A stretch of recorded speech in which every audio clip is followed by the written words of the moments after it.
তাহলে আমি একটু জানতে চাই ভাইয়া আপুকে ইমপ্রেস করার জন্য প্রথম কি গিফট করেছিল? চিকেন ফ্রাই না না chicken fry pizza chicken fry কি পছন্দের খাবার বর্ষার? ধানমন্ডিতে একটা ওইটা এখন নাই, ওই ব্র্যান্ডটা এখন ক্লোজ হয়ে গেছে। আচ্ছা, তো ওখানে একটা আওয়ামী লীগের যে অফিসটা আছে ধানমন্ডিতে, ওইটার মাথায় মানে জাপান ফ্রেন্ডশিপ হসপিটালের অপোজিটে ছিল।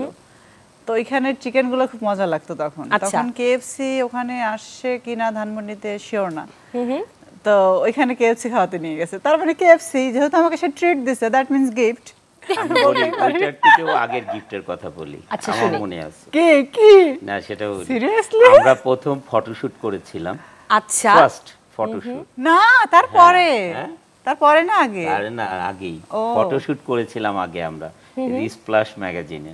আচ্ছা আচ্ছা, ফটোশুট করেছিলাম। তো ও যেই অর্নামেন্টস পরেছিল, ও যেই শাড়ি পরেছিল, আমি বাবুকে বললাম যে এই যেই দোকান থেকে আনছো ওইখানে টাকা দিয়ে দিই, এইটাই আমি ওকে গিফট করে দিব, ওকে এত ভালো লাগছে এগুলো পরাতে।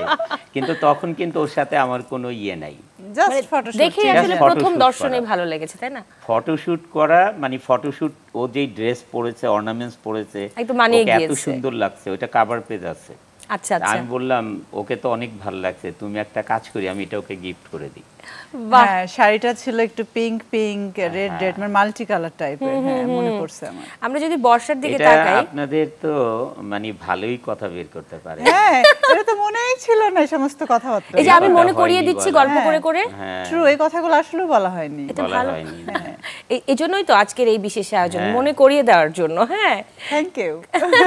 ও মাই গড, মাই প্লেজার। আচ্ছা, দিনে দিনে আমরা বর্ষাকে যতই দেখছি আরো সুন্দর হচ্ছে, মানে তার মানে ভাইয়ার ভালোবাসার পরিমাণটা দিনে দিনে বাড়ছে, তাই না? সুন্দরী মেয়েদের মুখ থেকে অলওয়েজ অন্য মেয়েকে সুন্দরী বলাটাই স্বাভাবিক। নিজে এত সুন্দরী, মাশাআল্লাহ মাশাআল্লাহ। আমি তো সুন্দরী এবং বর্ষা একদম অর্ধেক হয়ে গেছে, খুব ভালো। এবং আমি কিন্তু আমার কিন্তু মানে ইন্সপায়ার হই বর্ষাপুকে দেখে, কারণ তার ফিটনেস আমাকে খুবই মুগ্ধ করে। আর সে কিভাবে এই ধরনের ফিটনেস ধরে রাখে, একদম আর হাসিটাও কিউট, মাশাআল্লাহ।